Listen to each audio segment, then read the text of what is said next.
오늘은 본문을 통하여 성령의 내주하심이란 제목으로 말씀을 나누기를 원합니다. 우리가 중생이라고 합니다. 중생과 성령의 내주는 상이한 개념으로 알고 있습니다. 구약에서는 하나님과 함께 유스, 동행 그런 말은 나오는데 아내라는 말은 안 나와요. 인이라는 말은 안 나와요. 이게 나중에 어디 나오냐? 새 언약에 에레미야 31장 33절 내가 너희 속에 새로운 마음과 새로운 영을 주어 율례를 지켜 행하게 하리라. 자동적으로 자의적으로 행하게 하리라. 계속해서 36장 26절에도 새로운 영을 너희 마음에 너희 영에 두어 나의 말하는 것을 지키게 하리라. 자, 요한복음 3장에 니고데모와 함께 예수님이 말씀하면서 거듭나야 된다. 당신이 하는 일을 보니까 하나님이 함께하지 않으면 도저히 할 수 없는데 그러니까 사람이 거듭나야 한다. 그러면서 어떻게 거듭납니까? 하니까 다시 태어나야 된다. 그런 말을 해요. 네가 육적으로 한번 태어났다고 끝나는 것이 아니라 영적으로 새로 태어나야 된다. 그러면서 하나님 나라를 너희가 거듭나지 않으면 보지 못한다 그랬는데 뒤에 가서는 들어가지 못한다 그랬어요. 그래서 성령은 도대체 무슨 일을 하는가? 그러니까 새로 태어나는 일, 새로운 출생, 생명을 살리는 일을 한다고 볼 수 있습니다. 이사야서 44장 3절을 보면 목마른 자들아 와서 물을 먹어라. 마른 땅에 시내를 내게 하고 나의 영을 네 자손에게 주리라. 그러니까 물과 성령으로 거듭나지 아니하면 이 말은 종말론적 마지막에 완전히 더러움을 시키고 악함을 다 씻어버리고 회복하는 역사를 얘기합니다. 이건 뭡니까? 이것을 바로 중생, 거듭남, 새로 태어남. 새로 태어남으로 말미암아 새로운 능력, 물과 성령으로 새로운 능력을 갖는다 이거예요. 무슨 능력? 하나님을 믿을 수 있는 능력. 하나님 나라에 들어갈 수 있고 하나님 나라를 볼 수 있는 새로운 능력은 성령으로만이 할 수 있다. 여기 요한복음 1장 13절에도 하나님께로 난 자, 또 오늘 3장에도 영으로 난 자, 영으로 나야 되고 육은 육이고 영은 영이다. 영으로 나야 된다. 영으로 분별한다. 이런 말씀이 나옵니다. 그런가 하면 요한복음 6장 63절을 보면 여기에 영생의 말씀이 있사오니 어디로 가오리까? 그래, 영생의 말씀이 뭐요? 예수의 말씀을 믿고 그걸 듣고 받아들이면 살리는 것은 영이니 내가 내게 이른 말은 생명이니라. 그러므로 뭡니까? 예수님이 말씀하는 걸 믿고 받아들이면 그것이 구원의 중생 경험이라는 얘기입니다. 에베소서 1장 13절에는 너희가 진리의 말씀 구원의 복음을 듣고 믿어 약속의 성령으로 인치심을 받는다. 그러므로 믿어지는 것은 내 마음대로 할 수가 없고 말씀을 들을 때에 영적인 말씀을 들을 때에 그걸 믿어져. 그래서 그리스도를 주라 고백한 것은 성령으로 아니하고는 할 수가 없다고 또 말씀합니다. 그러므로 뭐가 됩니까? 그러면 구약에는 중생이라는 게 있을까요? 없을까요? 그런 체험이 있을까요? 없을까요? 다 중생과 내주는 상이합니다. 성경에 보면 구약에서는 내주란 말, 안에 같이 함께 있다는 말이 이제 구약에는 잘 안 나와요. 그리고 특별한 사건, 특별한 사람에게 그때 역사하지 장기적으로 같이 동행한다고 동행은 나오는데 거주 내주란 말은 안 나와요. 그러면 이 중생은 구약에서 뭘로 얘기했냐? 마음의 할례를 얘기합니다. 자, 봅시다. 창세기 3장 20절을 보면 아담이 범죄하거나 하다와가 범죄하고 난 다음에 완전히 난 다음에 아담이 하와를 산자의 어머니라고 명명을 했어요. 죄를 지어서 영적으로 죽었는데 다시 살아난 이유는 뭐냐? 무화과를 이제 벌거벗은 것이 수치스러워진 거예요. 그전에는 수치스럽지 않았는데 아름다웠는데 그래서 무화과로 옷을 입으니까 볕이 쬐니까 또르또르 말라버렸어요. 그냥 도루묵이 되어버렸어요. 그래서 하나님께서 가죽옷을 줘줬다 그런 말입니다. 가죽옷을 짓는 건 뭡니까? 양이 죽어서 양피를 가지고 가죽옷을 만들었기 때문에 그 속죄함의 역사가 있었다고 얘기를 합니다. 자, 구약에는 중생에 대한 언급이 없어요. 그러나 희미한 그림이 있었다는 얘기예요. 10편, 87편, 4편에도 4절에도 라합과 바벨론이 나를 아는 자 중에 있다. 라합은 악한 것들이요. 바벨론은 세상을 얘기해요. 도저히 하나님을 반역하고 육체의 본성을 가지고 하나님을 거역하고 대적하는데 그들이 나를 아는 자 중에 있다. 하나님을 믿는다. 여호와를 아는 지식이 있다 이 말이에요. 그런가 하면 블레셋과 두루와 구스도 거기서 났다 그래요. 그러니까 이방인 도저히 하나님을 믿지 않는 사람이 하나님의 백성이 믿어 되었다 이런 말이 나옵니다. 자, 이사야서 55장 3절에도 내게로 나와 들으라. 뭘 들어요? 하나님의 말씀을 들으면 그리하면 너희 영혼이 살리라. 그래서 구약에도 말씀을 듣고 이방인 중에서도 이스라엘 민족으로 편입된 분들이 있어요. 그런 분들도 다 구원을 받았다고 해석할 수 있는 겁니다. 자, 그렇다면 신약에서 요한복음 3장을 보면 뭐가 나옵니까? 3장을 보면 3장에 바람이 임으로 불매 내가 그 소리는 들어도 어디서 와서 어디로 갔는지 알지 못하니 성령으로 나와서 그러느니라. 그러니까 바람같이 갑자기 믿어지고 갑자기 알게 되고 성령의 역사만이 가능하다는 얘기입니다. 그런데 지금 요한복음 14장에 이제 쭉 오늘 본문 같이 이렇게 보면 너희가 그 날에는 내가 아버지 안에 너희가 내 안에 내가 너희 안에 있는 것을 너희가 알리라. 이제 뭐요? 안에 있어요. 거주예요. 내주예요. 이런 개념은 있을 수 없었던 얘기예요. 그래서 요한복음 4장에 내 배에서 생수가 흘러나리라 그랬어요. 근데 이것이 7장 38절을 보면 생수의 내 배에서 명절 끝날에 내 배에 생수의 강이 흘러나리라. 이 생수는 39절에 설명을 하면 이 생수는 뭡니까? 성령을 말합니다. 그런데 또 가로 열고 그들은 예수께서 아직 영광을 받지 못한 게 뭐예요? 십자가에 죽으시고 부활을 하지 않았기 때문에 아직 성령이 저희 가운데 있지 아니함이라. 그런 말입니다. 거주하지 아니합니다. 그래서 목마른 자면 생수의 강이 와서 물을 먹으라고 했는데 이것은 영광 전에는 있을 수 없다는 얘기로 판단할 수 있습니다. 그러면 이 성전이라는 개념, 하나님이 함께 거주하는 개념은 어디에서 나오느냐?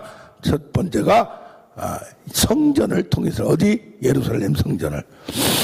출애굽기 25장 8절을 보면 야 성막을 지으라 그래. 모세야 백성들에게 명령하여 사역동사를 써요.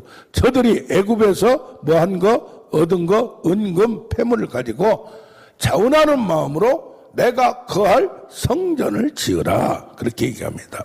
내가 그들 중에 거할 장소를 짓게 하라. 그래서 교회 일은 자원해서 해야 돼요. 감동돼서 해요. 그리고 하나님은 은혜의 선물로 주는 거, 재물 주는 거. 그래서 내 거로 짓는다고 생각하면 안 돼. 하나님 나에게 복 주셔서 다윗과 같이 성전을 짓게 만들었다. 그래서 일생 동안 성전을 짓기 위하여 하나님이 자기를 승하게 하고 전쟁에서 이기게 하고 많은 걸 보물을 가질 수 있던 것을 하나님의 인도하심으로 보고 있습니다. 자, 그런데 이 1세기 그러니까 예수님이 태어나실 때 그 세기에 성전이 예수님이 오시기 전에도 성전이 사람들의 공동체라는 개념으로 싹 바꾸고 있어요. 왜냐? 성전이 없어져 버렸어. 솔로몬 성전도 없어져 버려. 나중에 혈액성도도 없어져 버려. 예수님 이후에도. 그 다음에 뭐요? 수르밥의 성전도 없어져 버려. 건물을 아름답게 지어놨는데 없어지고 난 다음에 허망한 거예요. 그래서 그럼 하나님 어디 있느냐? 광야에서 모세가 이끌고 가다가 없어지니까 금을 가지고 금송아지를 만들듯이 성전이 없어지니까 믿음이 없어져 버려요. 그때에 포로로 끌려가서 성전이 보이지 않고 예루살렘 성전은 완전히 무너지고 파손되었을 때 그때에 그들에게 진정한 내가 거하는 곳은 어디다? 하늘이라. 이거 땅은 발등성이라 이 말이에요. 실제로는 하늘에 계신다. 그러므로 말씀의 신앙이 그때 이제 굳어지게 되고 뿌리를 박히게 된 걸 봅니다. 그래서 사람들의 공동체가 쿰난 공동체가 있는데 그들도 자기들이 성전이라는 개념을 가졌어요. 그래서 이것이 복음서나 또 어디입니까?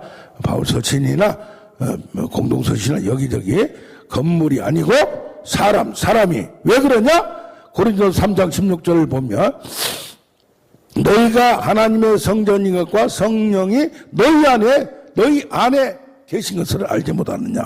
그래서 어떻게 보면 고린도서 3장 16절은 공동체 안에 계시는 하나님, 너희가 두세 사람이 있는 곳에 내가 너희 가운데 있느니라.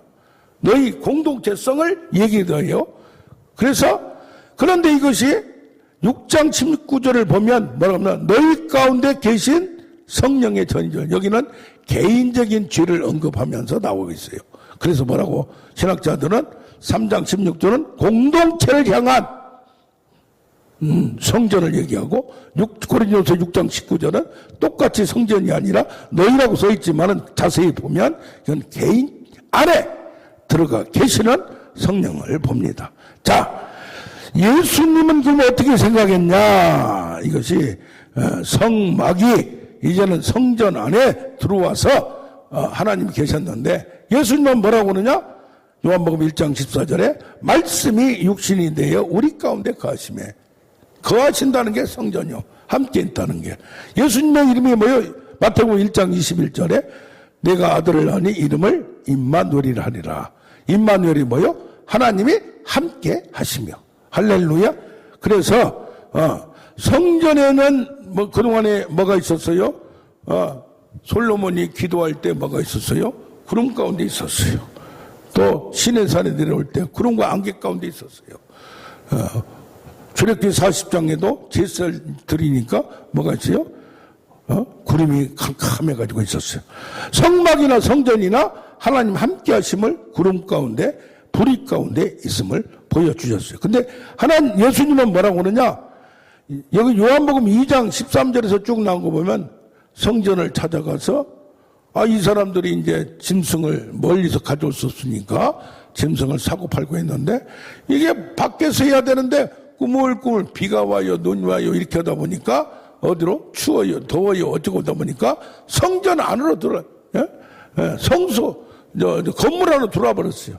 거기서 동전을 바꾸고 짐승을 사고 팔고 얼마나 냄새가 나고 그렇습니까? 이것을 짐승을 그냥 좀 인간적인 볼 때는 너무 무자비하게 예수님은 쫓아내고 그 동전 바꾸는 그냥 그것을 엎어버렸어요.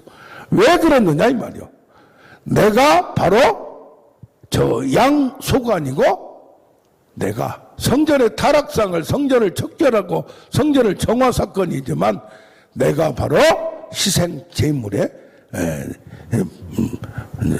원산지다, 진원지다 라는 걸 보여준 겁니다. 그래서 여기 오늘 앞에 보면 내가 아버지 안에 아버지께서 내 안에 있는 것을 믿으라. 그걸 내가 말하는 걸 못 믿겠거든. 내가 하는 일을 보고 믿으라. 그래야면 너희가 더 큰 일 너도 하고 더 큰 일도 하리라. 그러니까 내가 일을 하는 것은 새로운 개인이 출생을 하고 하나님을 믿는 놀라운 영적인 사건이 새로 태어남이 나타나는 것도 기적인데 내 안에 성령이 있으면 뭐가 나타난다? 능력이 나타난다 이 말이요. 할렐루야. 그래서 이제 그렇다면 문제가 됩니다. 자, 예수님이 뭐가 있어요?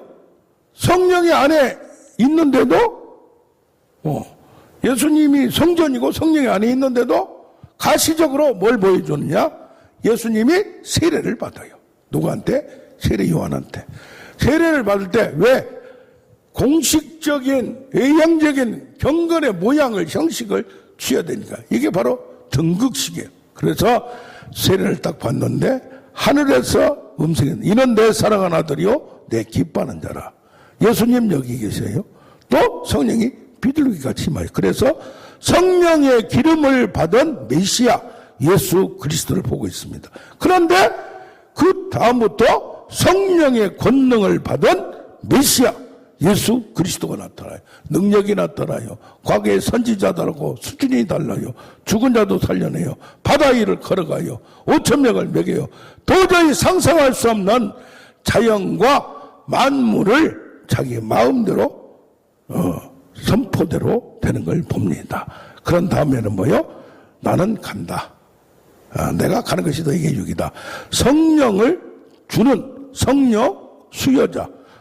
다가올 시대를 도래를 선포하는 거예요. 그래서 마태복음 3장 11절을 보면 세례 요한은 나는 물로 세례를 주거니와 나는 저를 힘들매 신발끈을 묶기도 감당치 못한 나는 하찮은 것이야. 저분은 뭐요? 성령과 불로 세례를 주리라. 할렐루야. 그 성령을 주시는 뭐요? 사도행전을 보면 예수님이 하나님께로부터 받아서 주는 거예요. 그래서 어디서는 아버지의 영이라고 그러고 어디서는 예수의 영이라고 그러고 그래서 신학적으로 결론이 성령은 아버지의 영이고 예수의 영이다. 원 본산자는 누구요? 성부 하나님. 성부 하나님인데 예수님도 보내심을 받아서 하늘에 있는 제2 성자 하나님이 말씀이 육신이 되어 보냄을 받았다 이 말이요. 할렐루야. 그러므로 말미암아 이것이 뭐가 됩니까? 예수님이 떠나면서 너에게 성령이 말이라. 그래서 위로부터 내려오는 능력을 받을 때까지 예루살렘을 떠나지 말라. 오직 성령이 임하셔 너에게 뭐야? 권능을 받고. 이제는 그래서 순복음 쪽이나 이쪽에서는 성령 세례를 따로 받아야 된다고 생각을 해요. 이렇같이 사도행전 2장에 불을 받았잖아. 능력을 받았잖아. 그런데 능력의 영으로 지칭을 합니다. 그런데 장로교나 정통신학에서는 이미 믿을 때 성령을 받았다. 그렇기 때문에 약간의 신학적인 해석에 차이가 있습니다. 자, 요한복음 20장 21절에서 23절까지 쭉 보면 아버지께서 아들을 나를 보낸 것 같이 나도 너희를 보내라. 제자를 파송해요. 가라 세상으로 가서 제자를 삼아 아버지와 아들과 성령의 이름으로 세례를 주고 내가 말한 것을 가르쳐 지키게 하라. 제자를 파송해요. 예수님을 누가? 하나님이 파송하듯이. 그러면서 뭐라고 그러냐? 숨을 내쉬어. 숨을 내쉬는 호흡, 생기.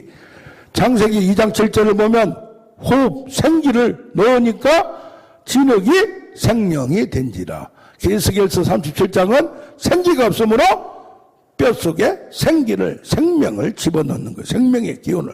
이게 그러면서 성령을 받으라 얘기를 합니다. 이 말이 뭐예요? 이제는 거하시는 거예요. 함께 있는 거예요. 그래서 여기 오늘 나온 거 너희가 내 안에 내가 너희 안에 하나님이 내 안에 내가 너희 안에 너희가 내 안에 있는 것을 믿으라. 특히 15장에 또 가면 뭡니까? 오늘 교동문 했잖아요. 나는 포도나무여 너희는 농부라. 그런 뭐요? 너희가 내 안에 거라 나도 너희 안에 거하리라. 붙어 있지 않으면 열매를 맺을 수 없고 내 안에 있지 않냐면 아무것도 할 수 없으리라. 아멘. 그러므로 말미암아 이제는 신약 시대에는 예수님이 돌아가시고 난 다음에는 저 하늘나라로 간 다음에는 이제는 그 일이 누구예요? 보혜사, 다른 보혜사, 파라클레토스, 돕는 자. 그걸 뭡니까? 하나님을 알도록 돕는 자가 말씀을 보낸 거. 예수님도 돕는 자예요. 제1의 보혜사요. 보혜사, 도와주는 자. 그래서 뭡니까? 이제는 성령께서 예수님만 안 계시기 때문에 영으로 계신다 이 말이에요. 그래서 여기 특별히 오늘 본문 중에 14장 17절에 진리의 영이라 세상은 능히 그를 받지 못하나니 보지도 못하고 알지도 못합니다. 그러나 너희는 내 말을 듣고 그걸 받아들여서 안하니, 아멘으로 받아서 안하니, 너희가 그를 안하니 그가 너희와 함께 거하시며 너희 속에 계시겠습니다. 할렐루야. 그러므로 이제는 내 안에 그리스도가 계시는 거예요. 성령이 계시는 거예요. 성령은 바로 이 그리스도의 보혜사가 되니까, 우리의 보혜사가 되니까. 그러므로 말미암아 뭐가 됩니까? 14장 23절 뒤에 보면 내 사랑 안에 거하라, 내 말을 지키리라. 내가 거처를 마련하여 함께하리라. 거한다는 말이 이제 나와요. 요한복음에는 함께, 이게 함께 있는 게 아니라 너희 안에, 주 안에서, 그리스도 안에서 그런 말이 나와요. 그러면 여기서 뭐가 나와요? 나의 계명을 지키는 자야 나를 사랑하는 자니 나를 사랑하는 자는 하나님께 사랑을 받을 것이었어요. 계명하고 연결돼요. 이게 뭡니까? 하나님을 믿고 말씀을 믿고 사랑하고 이게 연합이 되면, 영적으로 연합이 되면 후차적으로 말씀을 지키고 계명을 지키고 행동도 바뀔 수 있다는 얘기예요. 그래서 뭐라고 그래요? 나의 사랑 안에 거하라. 아멘. 15장에 가면 나의 사랑 안에 거하라 이 말이에요. 그래서 이제는 함께가 아니라 내 안에 하나님이, 내 안에 예수님이, 내 안에 성령이 계심을 믿는 우리가 되길 원합니다. 아멘. 아멘. 자, 그러면 뭐요? 제자를 파송해서 내가 보내리라. 그 다음에 함께해요. 그 다음에 예수님이 뭐요? 우리의 죄를 사했듯이 여기 요한복음 20장 23절을 보면 누구 죄든지 너희가 사하면 용서하면 사함을 받고 누구 죄든지 그대로 두면 정죄가 되는 거예요. 그래서 요한복음 16장 8절 같이 성령이 오시면 세상을 책망해요. 뭘 알게 해요? 죄에 대하여, 죄가 무엇인지, 또 의에 대해 의가 무엇인지, 하나님의 의가 무엇인지, 심판에 대하여 설명을 하면서 멸망과 구원을 얘기하면서 믿는 자는 구원받고 믿지 않는 자는 멸망을 받으리라. 그러면서 선택하라.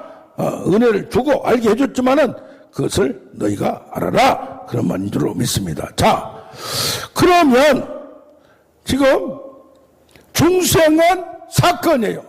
갑자기 믿어져요. 내 주는 내 안에 거하시고 함께 있으며, 구약은 일수 동행이었는데 여기는 뭐예요? 완전히 건건 사건마다 있는데 여기는 내 안에 거주하세요. 예수님이 말씀합니다. 그러면 성령을 얼마나 받아야, 맨날 성령 충만 얼마나 받아야 되느냐 이 말이에요. 불도 반딧불이 있고 초롱불이 있고 장작불이 있고 산불이 있어요. 산불. 지금 가을에 산불이 많이 나요. 근데 불들이 말랐기 때문에 잎이 말랐기 때문에 풀무불이 있고 화산불이 있고 폭탄불이 있고 뭐요? 번개불은 3만도가 돼요. 3만도. 그래서 예수님은 뭐라고 하냐? 나의 하는 말은 나는 내가 내 말을 한가요? 하나님 말씀을 한다. 그러면서 왜 그러냐? 요한복음 3장 34절에 성령을 한량없이 부어줍니다. 한량없이. 예수님은 안에 성령으로 같이 삼일체가 있는데도 불구하고 인간적인 측면에서 볼 때 성령을 계속 받아야 돼요. 계속. 인간으로 계실 때는. 그래서 날마다 기도로 가는 거예요. 날마다 저녁마다. 그래서 어떤 분은 철야 기도로 산에 가서 기도한 걸 그렇게만 해. 누구는 또 금식하니까 금식만 하는 거야. 누구는 아침에 묵상하니까 묵상만 하는 거야. 다 해야 돼. 뭐 그거 행위가 문제가 아니고 케이스가 문제가 아니고 그 본질을 알아야 돼요. 자, 그런데 사도행전 10장 38절에는 성령과 능력을 기름 붓듯이 하기 때문에 능력이 나타나요. 그게 뭡니까? 예수 그리스도는 하나님의 아들이기 때문에 신적 존재라는 것을 우리가 인정을 해요. 예? 인간이 아니라 이 말이에요. 인간이면서도 100% 인간이고 100% 하나님이라 이 말이에요. 근데 이게 섞여지지 않고 육격적 연합으로 충돌되지 않고 잘 역사를 한다 이 말이에요. 그러면 왜 예수님도 성령을 받기 위해서 그렇게 얘기했어요? 인간인데. 그래서 하나님의 아들로 보는 관점이 있고 두 번째는 인간이기 때문에 성령 충만을 위해서 기도하고 노력을 해야 돼요. 할렐루야. 두 가지 측면이 있는 거예요. 그래서 성령 세례와 충만을, 성령 세례는 한 번에 받는 거고, 중생의 사건이나 사도행전 2장의 불을 받고 방언을 받고 이런 특별한 사건이 있지만, 충만은 뭐 해야 돼요? 지속적으로 해야 돼요. 계속적으로. 그래서 에베소서 5장 18절에 성령으로 충만을 받으라 그래요. 성령은 여기 보면 영어로 보면 be filled with the Holy Spirit이요. 이제는 성령이 그냥 확 부어가지고 특별한 사건에 믿게 만들고, 성령의 오순절 사건은 단 이례적 사건이에요. 역사적으로. 그것만이 아니라 성령이 충만하도록 항상 항시적으로 되도록 수단과 도구를 줬다. 이게 뭐냐? 그 다음에 나온 게 5장 16절부터 20절까지 쭉 나와요. 말씀을 서로 권면하며, 아까 말씀이 성령이 그랬듯이, 예수님이 이런 말씀은 영이요 생명이라 했듯이 말씀을 잘 깨닫고 알아가는 게 성령 충만의 최고의 방법이에요. 성령 충만하니까 그냥 감성만 태워가지고 그냥 춤을 추고 랄랄라하고 그냥 방정이 뛰기만 한 것이 성령 충만이에요. 마음에 느낀다고 그냥 이것이 축축한 게 아니라 생각을 통하여 하나님의 생각과 하나님의 마음을 알아서 이것이 성경의 원리와 원칙을 알아서 말씀에 깊이 들어가야 되는 거예요. 아멘. 그런가 하면 시와 참여와 신령한 노래 서로 감성도 하나님을 사모하고 활성화시켜서 이것이 통하도록. 그런데 너무 성령 충만하면은 성경 말을 하나도 안 해요, 그냥. 그리고 마음에 감동되게 하나님이 자기에게 무슨 말을 줬다, 이렇게 꼭 무당쟁이 하듯이 똑같이 하는 거예요. 나중에는 아는 게 없고 머리가 텅텅 비어버려. 또라이가 되어버려. 예. 그러면 못 쓴다 이 말이에요. 그러면 안 된다 이 말이에요. 예? 그래서 성령 사역은 첫째는 뭐요? 생각을 조정해요. 깨달음을 줘요. 분별을 해요. 생각에 변화가 있어요. 예? 그래서 천지가 창조되듯이 대격변이 생각 속에서 나타나야 돼. 가르치고 생각나게 하리라. 장래일도 알게 하리라. 내 영광을 가지고 내 것 가지고 알리게. 그거 뭐요? 하나님이 말씀한 거, 예수님이 말씀한 거 성경에 집약적으로 다 있다 이 말이요. 그러니까 그것을 깊게 묵상하고 깨닫고 진리의 말씀 구원의 복음을 듣고 믿어 약속의 성령으로 인치심을 받는. 에베소서 1장 21절에는 너희 마음에 심겨진 말씀을 온유함으로 받아라. 구원뿐이 아니라 뭐요? 성경의 모든 걸 깨닫게 한다. 로마서 2장 15절은 마음에 심겨진 율법이 바로 말씀이요. 말씀이 이것이 바뀌어져서 깨닫게 되고 알게 되고, 바위와 같은 나의 마음, 나의 영, 얼음과 같은 나의 얼음덩어리 차가운 마음을 깨달으라 이 말이야. 그러다 왜요? 성령이 임하면 능력을 행사해요. 우울 환자, 자살하고 싶은 자가 용기를 가하고 담대하라, 두려워 말라, 하나님 함께. 이 말씀을 할 수 있거든. 무슨 말이냐? 믿는 자에게 넉지면 왜 그러냐 이 말이요. 아브라함도 그랬고 야곱도 그랬고 모세도 그랬고 다 불안이 떨어. 엘리야도 그랬고 베드로도 그랬고 다 도망가요. 다 인간이 그랬어. 그러나 믿음이 들어가면, 성령의 말씀이 들어가면 배째라 이 말이요, 죽이라 이 말이요. 할렐루야. 성령 믿음으로 부어주심으로 너도 큰 일도 하리라. 그러면서 뭡니까? 새 생명이 창조해요. 놀라운 죽은 자도 살아나요. 생명을 수해 새로운 탄생. 그 구약에서는 왕들, 국가 지도자들, 선지자들한테 지금은 만인 제사장이요. 뭘 줬어요? 특별한 능력을 줬어요. 아멘. 그래, 특별한 은사와 선물을 받아요. 그래서 성령이 충만하기를 위하여 항상 신근 찬양하고 그러면서 또 기도 7시간 하고 또 책도 보고 성경도 보고 묵상도 하고 고민도 하고. 이게 뭘까? 근데 고민을 하는 거이 문제야. 하나님 알려주면 그냥 자동적으로 탁탁 하는 줄 알아. 이게 또라이들이야. 뭐 해야 돼? 생각하고 다 바위 같은 내 머리. 가다 이제 나이가 들어가면 자꾸 힘이 하잖아. 잊어버리잖아. 그러면서 뇌세포가 없어지잖아. 그러면서 하나님 뇌세포를 살려주시고, 저도 그래요. 앞에 있는 사람이 생각이 안 나. 자꾸 잊어버려. 기도를 많이 하고 하니까 말이야. 얼굴도 뽀시시 해가지고 몸도 다 그냥 근육질이 돼버리고, 운동 안 해도 그냥 기도 7시간 하면 자동적으로 운동이 돼버려요. 뭐 그것만 하면 되는 건 다는 아니지만은, 그러면서 뭐요? 생각, 장래를 성령께 생각나게 하고 깨닫게 하고, 그러려면 가만히 자빠져 있는 되냐 이 말이요. 이 말씀이 뭔가, 어떤 생각이 이게 뭔가. 그러면 생각 안에 이걸 잡을 줄 알고, 이걸 키울 줄 알고, 이걸 세울 줄, 이게 교리로, 성령으로, 말씀으로 이게 풀어지는 거예요. 너무 얄팍한 촉삭거리는 신앙이 너무 많아요 요새. 성령하면 그냥 무슨 성령춤, 고추춤을 취해야 되는 줄 알아. 이건 너무. 그리고 춤을 추는데 어디 카바레 이게 못 가니까 여기서 카바레 춤추는 것 같이, 그러면 못 쓴다 이 말이에요. 그걸 춤을 추지 말라는 게 아니라 감정을 이렇게 표현하고 이게 발산하고 풀어버리고 차차차 근심과 걱정도 던져버리고, 그건 좋아요. 그러나 그게 다가 아니란 말이요. 그 과정을 통하여 깨달으라 이 말이요. 슬플 때, 힘들 때, 죽고 싶을 때 깨달으면 뭐요? 죽어야 되겠다 그래요. 그래서 어떤 때는 가장 성령이 충만한 것은 감성, 정화를 다 도솔하고 다 씻어내버려. 물로 씻어내버리고 다 바람으로 던져버려. 그러면 할 수 있다는 생각도 오고, 이번 주에도 한 달에 3억씩 매출하는 1년이면 30매덕 아니에요?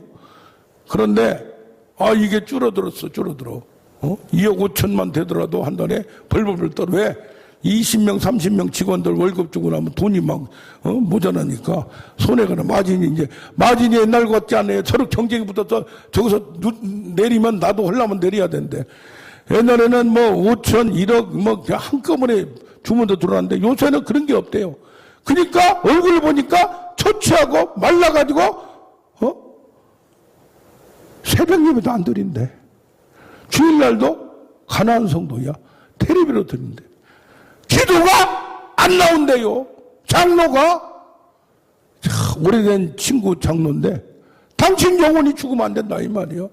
이게 뭐 1년에 한 달에 1,000만 원 손해본대요. 옛날에 1,000만 원 손해봐도 아무 문제가 없었어. 근데 지금 뭐요? 이제는 막 이게 계속 압박이 오니까, 육체뿐이 마음뿐이 아니라 영적으로 몸도 그냥 막 힘들으니까, 이것을 믿음으로 1,000만 원 1년 해봐야 1억밖에 안 돼. 네 집 얼마야? 그때 12억 가다가 떨어졌대. 융자가 얼마야? 3억이래. 그럼 아직도 5, 6년 버틸 수 있네. 그런 믿음도 없이 그렇게 쓰겠냐고 했더니, 그래도 벌벌벌 떨고 있어요. 똑같은 상황이라도 성령이 충만하고 말씀이 충만하면 먼저 내 안에 천국이 여기저기가 내 마음속에 내 안에 있어야 돼요. 할렐루야. 이런 우리가 되기를 원합니다. 아멘 아멘. 주여 믿습니다. 감사하며 축복합니다.